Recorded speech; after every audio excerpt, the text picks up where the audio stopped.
Mesdames et messieurs, bonjour, bienvenue sur Radio Libre en Périgord. Nous avons aujourd'hui l'honneur de recevoir Gabriel, qui est salarié dans l'association du planning familial 24 d'Ordogne. Bonjour Gabriel. Bonjour. Bienvenue dans nos studios de Radio Libre en Périgord, à Coulommiers-Chamiers. Nous t'invitons aujourd'hui pour que tu puisses nous faire la promotion de cette association qui est le planning familial. Alors, qu'est-ce que c'est le planning familial, Gabriel ? Alors, le planning familial, c'est une association féministe d'éducation populaire. Une association qui existe partout en France et qui a ensuite des assos départementales. Donc nous, on est l'association Planning Familial 24. Les grands combats du planning familial, c'est autour de l'accès à une sexualité libre et épanouie pour tous et toutes. Donc quand on dit libre et épanouie, ça veut dire loin des grossesses non désirées et des violences et des infections sexuellement transmissibles. Globalement, c'est les grands combats du planning, ainsi que la lutte pour l'égalité entre toutes les personnes et entre tous les genres. J'aurais dû commencer par le commencement, Gabriel.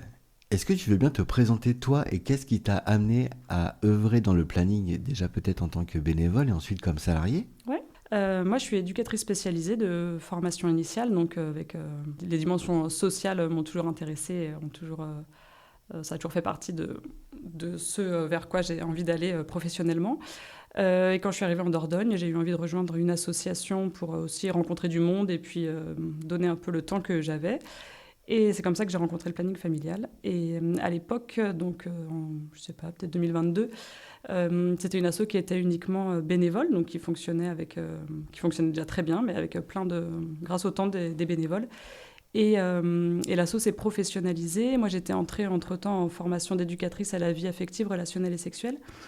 Et donc, le conseil d'administration m'a proposé de m'embaucher.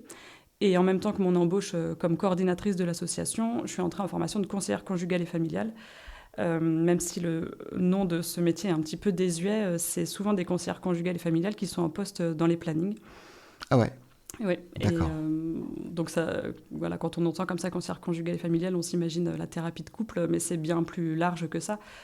C'est vraiment la conseillère conjugale et familiale, c'est vraiment la professionnelle de la santé sexuelle et de la vie affective. Donc on est, en tant que conseillère conjugale, on est amené à faire des interventions collectives, mais aussi recevoir les personnes en entretien sur tout ce qui concerne leur vie affective.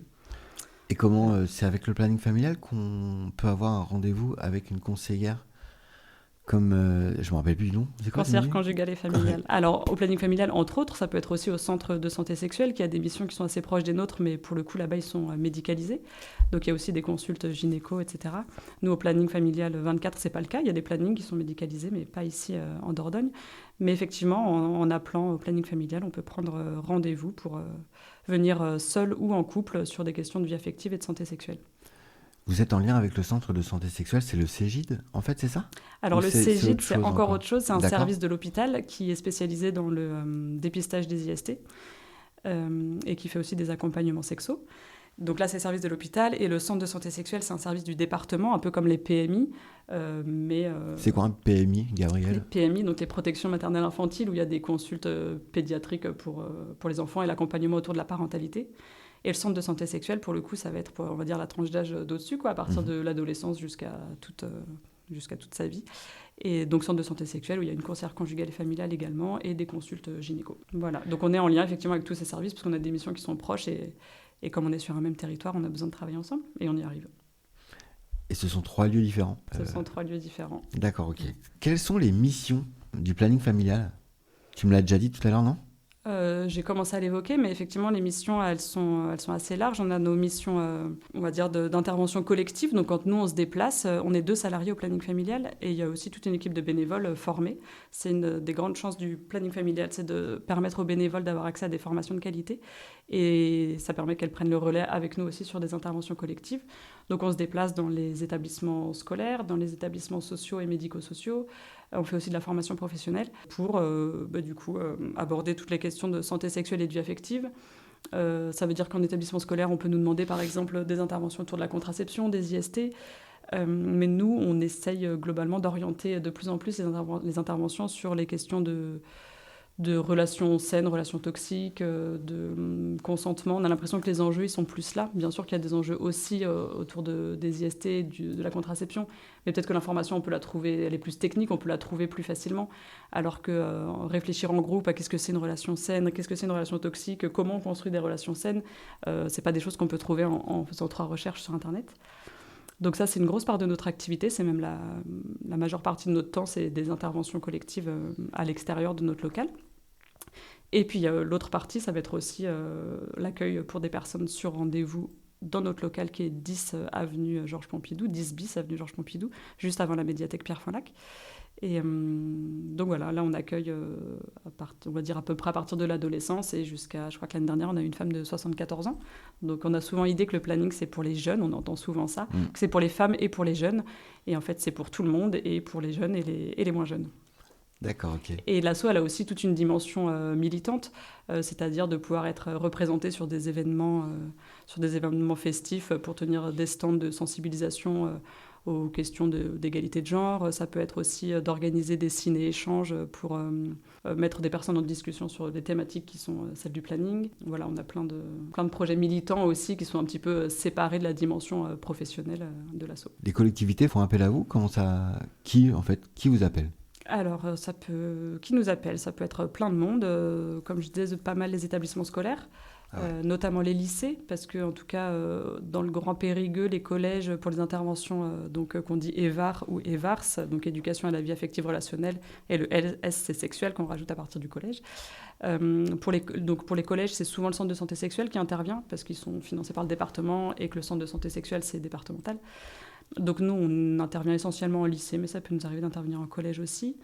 Et puis de plus en plus, les assos en lien avec le champ du handicap, donc les IME, les foyers de vie pour adultes. On intervient aussi dans les ITEP, donc avec les ados qui ont des troubles du comportement. Dans les centres aussi, les MFR, lycées agricoles. En fait, tout le monde peut nous appeler. Ça peut être aussi, on peut intervenir aussi auprès des tout-petits sur des ateliers autour des stéréotypes de genre. Voilà, donc en fait, c'est pas très restrictif et tout le monde peut nous appeler. Et pareil pour les particuliers, pour les rendez-vous, ça concerne aussi tout le monde. La loi sur les VARS, là, est-ce que ça a changé quelque chose pour vous? Est-ce que vous êtes plus mis en lumière et plus sollicité? Ou au contraire, il y a des avis, j'ai entendu comme quoi, des trucs qui sont un peu foudingues, comme quoi on allait apprendre des transsexuels travestis allaient apprendre à des jeunes à se masturber avec des ongles de 15 cm. Oui, effectivement. Alors, cette loi sur l'éducation à la vie affective, relationnelle et sexuelle, elle n'est pas récente, elle date de 2001, mais ce qui est récent, qui date de cet été, c'est le programme. C'est-à-dire que depuis 2001, les établissements scolaires ont l'obligation de proposer à chaque classe 3 séances d'éducation à la vie affective chaque année. Ce qui n'était pas fait. Qui n'était... ou partiellement. Voilà, on va dire très très partiellement fait. Et, parce qu'en même temps, il y avait cette loi, mais il n'y avait pas de programme. Et donc les profs étaient aussi un petit peu démunis, parce que c'est un métier, en fait, d'aborder ces questions-là. Clairement. Ça ne s'invente pas. Et donc depuis cet été, il y a un programme, donc classe par classe, niveau par niveau, il y a des orientations sur qu'est-ce qu'on aborde selon l'âge. Évidemment, ce programme, il suit le développement psycho-affectif de l'enfant. Il n'y a rien de... Là, ils ont rien inventé, quoi, en fonction des centres d'intérêt et du développement psycho-affectif, il y a des choses qui vont être abordées à certaines tranches d'âge. Et effectivement, il y a des personnes qui s'opposent à ce programme. Généralement, les personnes qui s'y opposent, c'est souvent par méconnaissance, en fait, parce que justement, ils ont lu un article ou ils ont vu, je sais pas moi, dans les médias qu'on va apprendre aux enfants dès 3 ans à se masturber, ou alors qu'on va leur dire, dès la petite section, qu'ils peuvent choisir leur genre. Évidemment, la posture, elle n'est pas celle-ci, en tout cas, celle du planning.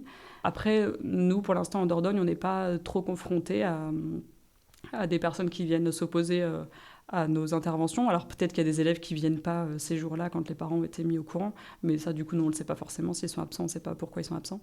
En tout cas cette désinformation elle est vraiment dommageable pour les jeunes qui du coup ne bénéficient pas de ces séances, parce que ces séances en fait, comme on le disait tout à l'heure, elles nous permettent vraiment de se mettre en réflexion sur les questions de vie affective, et notre but à nous c'est de permettre aux jeunes qu'on rencontre de vivre épanouis dans leur vie affective et avec les choix qui seront les leurs. Mais évidemment, nous, on n'impose rien, ni en termes de genre, ni d'orientation sexuelle. Voilà, tout ça, c'est vraiment des idées reçues qui sont assez dommages. Le Planning Familial, c'est une association nationale. Et il semblerait qu'il va y avoir un anniversaire bientôt. Est-ce que tu veux bien nous en parler? Et oui, en 2026, c'est les 70 ans du planning familial donc à l'échelle nationale. Et donc chaque association départementale est libre d'organiser quelque chose pour célébrer ces 70 ans. Nous, en Dordogne, on a bien envie de les célébrer comme ils se doivent. Pour ça, on envisage autour du mois d'octobre de faire un événement. On ne sait pas encore précisément quelle forme ça aura. En tout cas, pour les auditeurs, auditrices qui nous entendent, s'il y a des artistes parmi vous qui partagent les valeurs du planning et qui auraient envie de pouvoir mettre leur talent à contribution, s'il y a des personnes, des particuliers qui ont envie de faire un don pour nous, un don financier pour nous aider à organiser quelque chose de chouette pour les 70 ans, n'hésitez pas à prendre contact avec nous, ça sera avec grand plaisir. En tout cas, on a un projet de visibiliser aussi l'asso et tout ce qui s'est passé pendant ces 70 ans. Le planning en Dordogne, il n'a pas 70 ans, mais à l'échelle nationale, ça a 70 ans et c'est important de célébrer tous les combats qui ont été menés pendant toutes ces années. Comment on fait pour vous contacter? On est souvent plus efficace par mail parce qu'on a un téléphone, mais comme on est beaucoup en entretien individuel ou en intervention collective, évidemment, on ne répond pas au téléphone pendant ces moments-là. Donc par mail au planningfamilialdordogne@gmail.com et sinon par téléphone au 06 71 77 37 02. On a une page Google Entreprise, ça doit s'appeler comme ça. Donc si vous tapez Planning Familial 24, vous pourrez aussi retrouver toutes ces informations. Vous êtes aussi sur les réseaux?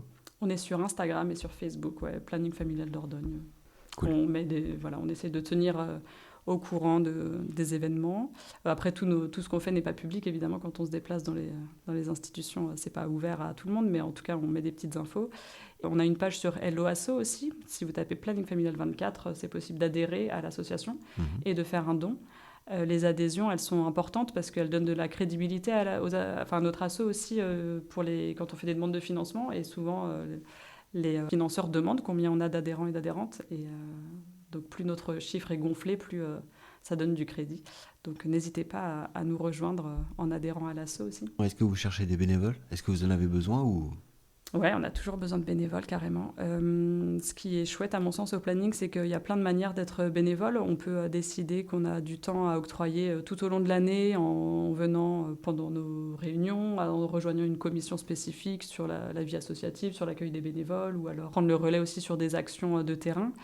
Mais c'est aussi possible de s'impliquer sur un projet précis, parce qu'on n'a pas beaucoup de temps, mais que par contre, il y a un projet qui nous tient à cœur. Ça pourrait être par exemple justement l'organisation des 70 ans du planning, ça peut être, il y a un groupe en ce moment qui travaille sur des ciné-échanges qui vont avoir lieu à travers toute la Dordogne sur les 18 mois à venir. Donc voilà, on peut aussi nous rejoindre pour quelque chose de très ponctuel ou parce qu'on a une idée et qu'on pense que ça va coller avec les valeurs du planning et qu'on a envie de porter ce projet-là. Donc il ne faut pas hésiter à nous rejoindre et à proposer en tout cas des actions en lien avec les valeurs du planning. Vous avez fait quoi comme action dans le cadre du mois des femmes? Ce mois-là, vous avez fait quoi? Alors, dans le cadre du mois des droits des femmes, cette année, on a proposé un temps dans notre local. C'est un temps en fait qui existe déjà, mais qu'on a visibilisé davantage sur le mois de mars. Ça s'appelle les incendiaires. Les incendiaires, c'est un rassemblement en mixité choisie, donc c'est-à-dire pour des personnes qui vivent des discriminations liées à leur genre, donc ça peut être les femmes, les personnes trans, enfin leur genre ou leur orientation sexuelle, on pourrait dire aussi. Et donc ce temps-là, il rassemble des personnes qui ont envie d'échanger sur la culture féministe. Donc l'idée, c'est de venir présenter une œuvre. Quand on dit une œuvre, on n'est pas sur un truc snob où il faut présenter forcément un super bouquin, un télo, c'est présenter une série, présenter une chanson, présenter une œuvre qui nous plaît sur une thématique. Le thème de l'année, c'est résister.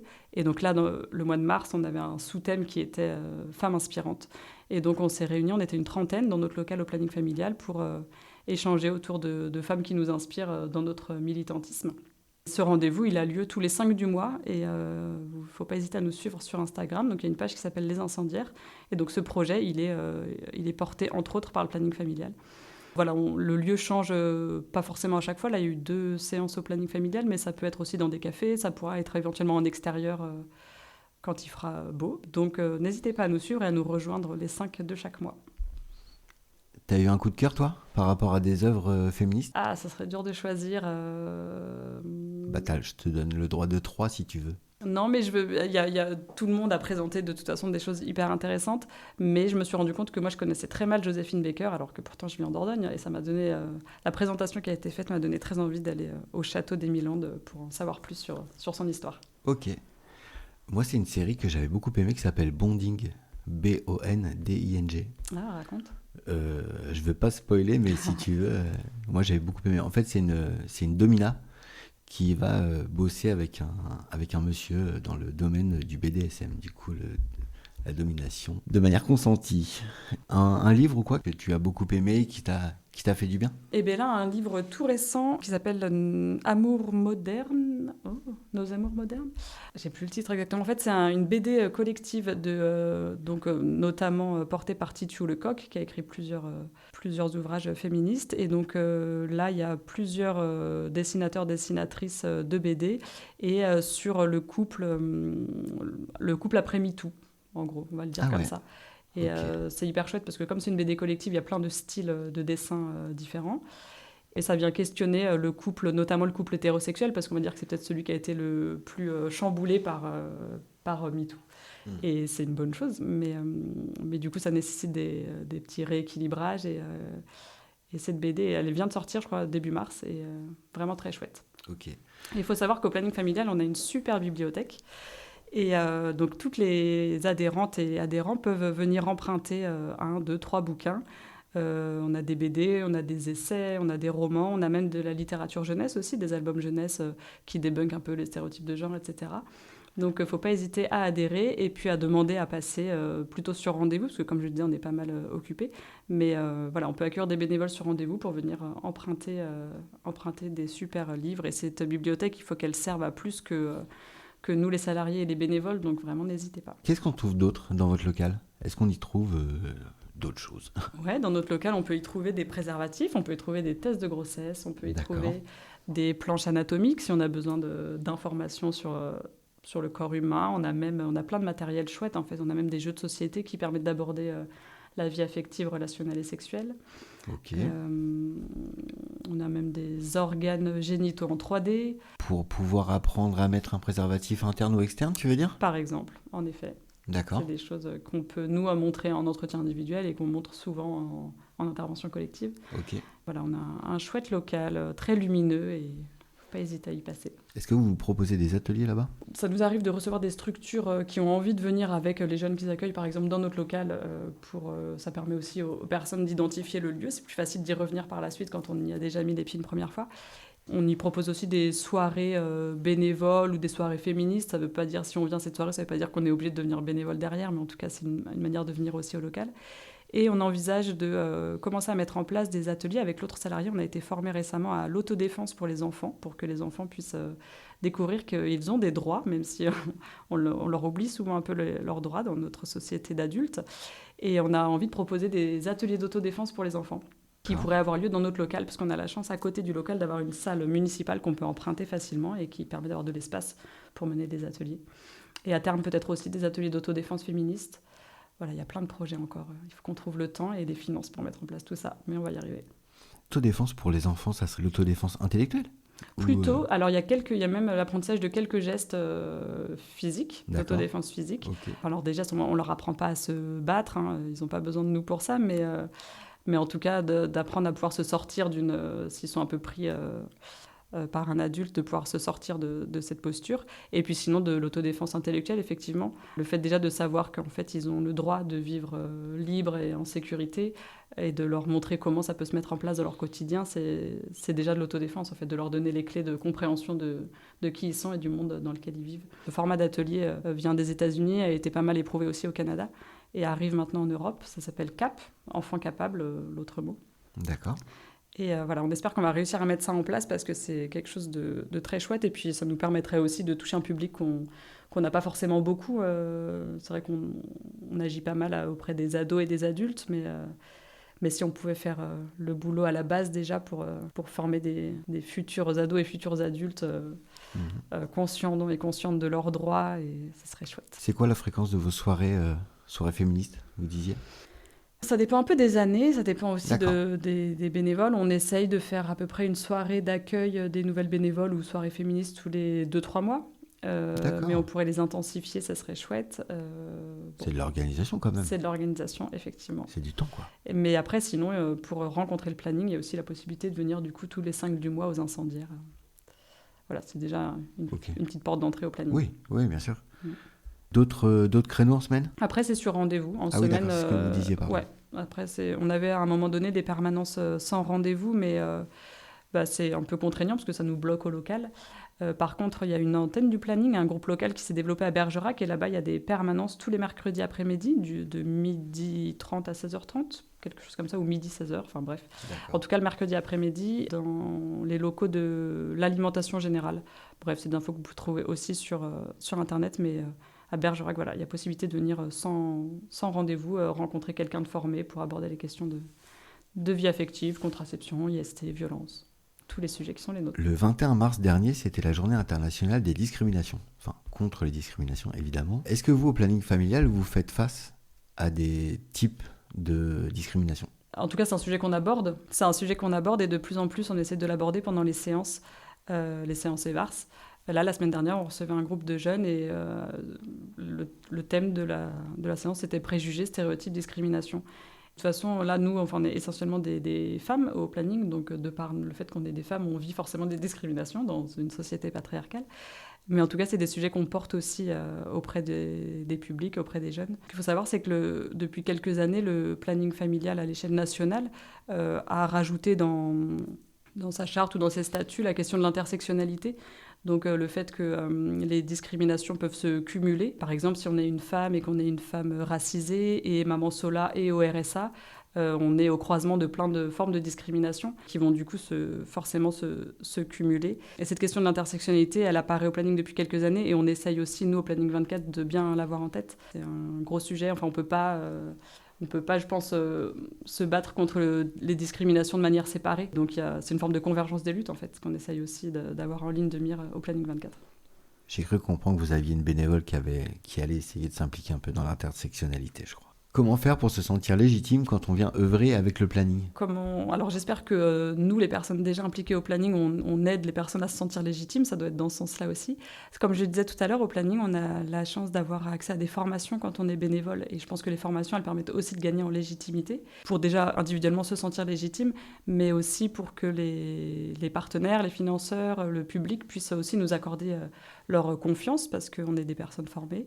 Et moi, j'aimerais bien effectivement finir là-dessus, sur le fait que le planning, comme on est une asso militante, on a forcément des détracteurs, des personnes qui ont peur des discours, parce que le militantisme, parfois, ça fait peur. Pourtant, moi, je crois fort que le planning familial défend des valeurs dont plein de personnes peuvent être proches, et que peut-être on a aussi besoin d'avoir la confiance des publics, des financeurs, des institutions, sur le fait qu'on est des personnes formées, qu'on ne fait pas n'importe quoi, et qu'en fait, on a envie d'œuvrer pour un monde meilleur. Et je crois que du coup, on est nombreux et nombreuses à partager cette envie-là. Et s'il y a des personnes qui ont peut-être des remarques ou des difficultés à comprendre aussi les missions et les enjeux du planning, il ne faut pas hésiter à prendre contact avec nous et nous rencontrer. J'ai l'impression qu'on peut avoir souvent plein de préjugés ou de stéréotypes, on en parlait justement, sur les autres tant qu'on ne se connaît pas, et puis quand on se rencontre, on réalise qu'en fait on a des choses à faire ensemble, donc n'hésitez pas à nous rencontrer.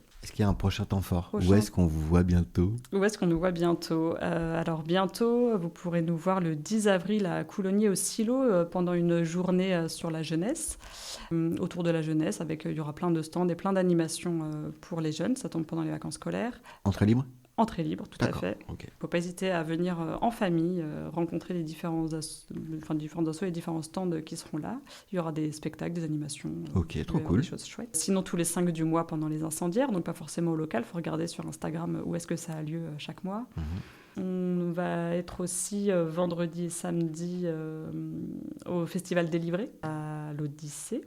Ce week-end-là? À Périgueux, ouais. Et donc, voilà, les prochaines actions, c'est celle-ci, le Festival Délivré et la Journée de la Jeunesse le 10 avril à Coulommiers. Merci beaucoup, Gabrielle, d'être venue dans nos studios. Merci, RLP, pour l'accueil.